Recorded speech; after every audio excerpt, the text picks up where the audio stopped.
12वीं की इतिहास की पुस्तक का यह चैप्टर 6 है, जिसका नाम है मुगल दरबार इतिवृत्ति द्वारा इतिहास का पुनर्निर्माण। इसका एक वीडियो अपलोड किया जा चुका है, जिसमें हमने इतिवृत्तियों के बारे में देखा, यानी मुगल काल के जो ऐतिहासिक स्रोत हैं उनके बारे में देखा कि किस शासक के काल में कौन सा इतिहास लिखा गया और उसे लिखने वाले शासक का नाम, उसे लिखने वाले विद्वान का नाम क्या था। इसके बाद हमने बाबर के राजनीतिक इतिहास को देखा। आज का जो वीडियो है वो हुमायूं के राजनीतिक इतिहास को देखने के लिए बनाया जाएगा। तो चलिए स्टार्ट करते हैं। बाबर के बाद हुमायूं का शासनकाल मुगल काल में माना जाता है, जिसका जो टेन्यूर था, कार्यकाल, वो था 1530 ईस्वी से लेकर 1540 ईस्वी तक। ये बाबर का सबसे बड़ा पुत्र था, जो बाबर के बाद मुगल काल का सम्राट बना। उसका जन्म काबुल में 6 मार्च 1508 ईस्वी में हुआ था। उसकी माँ का नाम था माहिम सुल्ताना, जो हेरात के तैमूरी शासक शाह हुसैन बेकरा की पुत्री थी। 29 दिसंबर 1530 ईस्वी को हुमायूं राजगद्दी पर बैठा, और जैसा कि उसके पिता यानी बाबर ने उसे पहले ही एक कह दिया था, उसकी वसीयत कर दी थी कि तुम अपने भाइयों में जो साम्राज्य जो है उसे बराबर भाग में तस्लीम कर देना। तो इस तरह से उसने अपने भाइयों के साथ कहीं भी गद्दारी नहीं की, अपने भाइयों को बराबर भागों में उसने साम्राज्य का बंटवारा किया। उसने हुमायूं अपने छोटे भाई कामरान को बाबर ने काबुल और कंधार दिए थे। हुमायूं ने कामरान से छोटे भाइयों को यानी अस्करी को संभल और हिंदाल को अलवर की जागीर दी। कामरान अत्यधिक महत्वाकांक्षी था, वह स्वयं को हुमायूं के बराबर समझता था, अतः उससे ईर्ष्या करता था। अस्करी और हिंदाल षड्यंत्रकारियों के हाथ की कठपुतली बनकर हुमायूं के लिए रोज़ नई नई मुसीबतें खड़ी करते रहते थे। पश्चिम में गुजरात का शाह बहादुर शाह एवं पूर्व में बिहार का शासक शेर शाह ने हुमायूं को अत्यधिक परेशान किया। शेरशाह के कारण ही हुमायूं को 15 वर्षों तक निर्वासित जीवन जीना पड़ा, यानी कि मुगल काल का बादशाह होते हुए भी उसे इधर उधर जंगलों में भटकते हुए अपने जीवन के 15 साल व्यतीत करने पड़े। और वह जब दोबारा उसे राज्य मिला भी, तब वो राज का भोग नहीं कर सका और उसकी एक ही वर्ष में ही मृत्यु हो गई। हुमायूं और शेरशाह के बीच में बहुत सारे युद्ध हुए, जिसके बारे में हम लोग आगे देखेंगे। स्टार्ट करते हैं। 25 जून 1539 ईस्वी को चौसा का युद्ध हुआ, जो शेरशाह और हुमायूं के बीच में हुआ था, जिसमें शेरशाह ने हुमायूं को परास्त किया। और इसी युद्ध के विजय के बाद शेरशाह ने अपने नाम के आगे शाह लगाया, यानी शाह की उपाधि धारण की। इससे पहले इसका वास्तविक नाम शेर खां था, लेकिन अब जब उसने हुमायूं को चौसा का युद्ध में हराया, तो इस जीत के उपलक्ष्य में उसने अपना नाम शेर शाह रख लिया और इसके बाद से वह शेरशाह कहलाने लगा। बड़ी मुश्किल से हुमायूं ने निज़ाम नामक भिष्टी की मदद से गंगा नदी पार कर अपनी जान बचाई। मतलब इस युद्ध में हारने के बाद हुमायूं को भागना पड़ा अपनी जान बचाने के लिए, और भागने के क्रम में उसे भिष्टी एक जो थे, जिसका नाम निज़ाम था, उसने उसकी मदद की और उसी की मदद से उसने गंगा नदी पार की। और ये कहा जाता है कि जान बचाने के फलस्वरूप हुमायूं ने इस भिष्टी को एक दिन के लिए राजा बनाया था। मतलब अब इस खुशी में कि उसने मेरी जान बचाई है, उसने एक दिन के लिए उस भिष्टी को राजा बनाया था। और उस राजा बनने के क्रम में, मतलब एक दिन के लिए जब वो राजा बना, तो इसी एक दिन के राज्यकाल में उसने चमड़े के सिक्के जारी किए थे।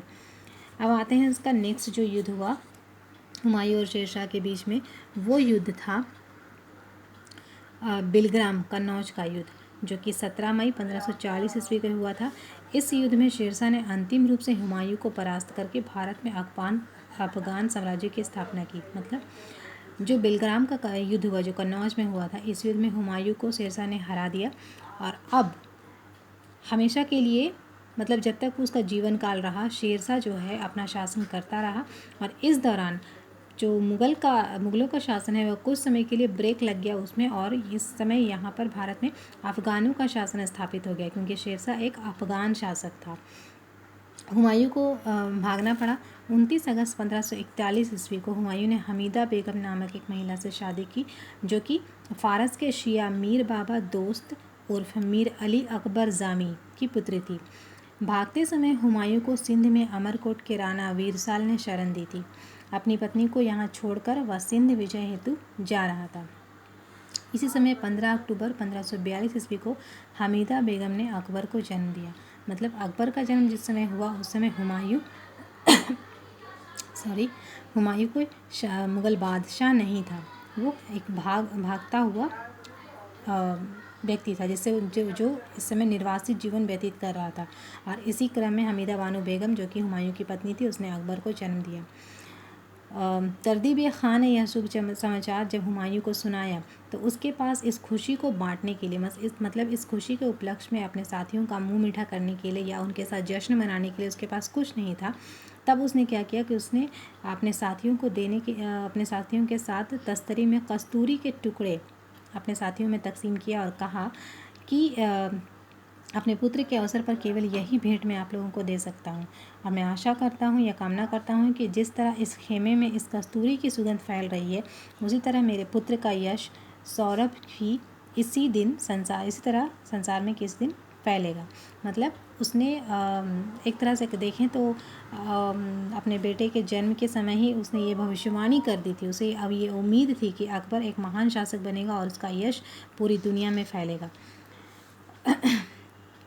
कहता है इतिहासकार कि शायद इस समय उसके जीवा में सरस्वती विराजमान थी, इसलिए उसकी ये बात सच हुई और अकबर की कीर्ति सारे संसार में फैल गई। हुमायूं इसके बाद फारस पहुंच गया और वहां के शाह तहमास्प ने उसका अत्यधिक सत्कार किया। उसकी मदद से हुमायूं ने कंधार पर विजय प्राप्त की। मच्छीवाड़ा एवं सरहिंद के युद्ध में उसने बैरम खां के नेतृत्व में अफगानों को परास्त किया। ये जो बैरम खां है, यही बैरम खां बाद में अकबर का संरक्षक बनेगा और काफ़ी लंबे समय तक वो अकबर का संरक्षक बनकर रहेगा। 23 जुलाई 1555 ईस्वी को अंततः हुमायूं ने पुनः दिल्ली के तख्त प्राप्त कर लिया। मतलब इस युद्ध में उसने अंतिम रूप से अफ़गान शासक शेरशाह को हराया और अपना खोया हुआ राज्य वापस पाया। और इसके साथ ही मुगल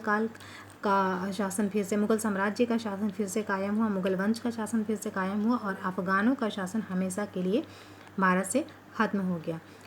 24 जनवरी 1556 ईस्वी को पुस्तकालय की सीढ़ियों से गिरने से उसे चोट लगी और 27 जनवरी 1556 ईस्वी को उसकी मृत्यु हो गई।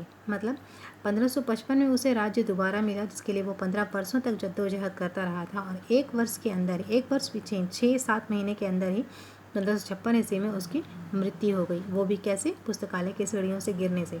और जिस तरह से उसकी मृत्यु हुई, इस उपलक्ष्य में जो लेनपुल नामक इतिहासकार है, उसने अपने इतिहास में लिखा है, हुमायूं गिरते पड़ते इस जीवन से मुक्त हो गया, ठीक उसी तरह जिस तरह तमाम जिंदगी भर वह गिरते पड़ते चलता रहा। कहने का तात्पर्य यह है कि जिस तरह सारी ज़िंदगी उसे इधर उधर भटकते रहना पड़ा, वो लड़खड़ाता रहा, उसी तरह से उसकी मृत्यु भी लड़खड़ाते हुई हुई। हुमायूं का अर्थ होता है भाग्यशाली। वस्तुतः यह उसका भाग्य ही था कि 15 वर्ष पश्चात उसने अपने राज्य को पुनः प्राप्त किया। यह उसका भाग्य ही था कि उसे अकबर जैसा महान पुत्र मिला। हुमायूं की सकारात्मक सोच, धैर्य, साहस और विपरीत परिस्थितियों में हिम्मत न हारने के गुणों ने उसे सारा खोया हुआ राज्य वापस दिया।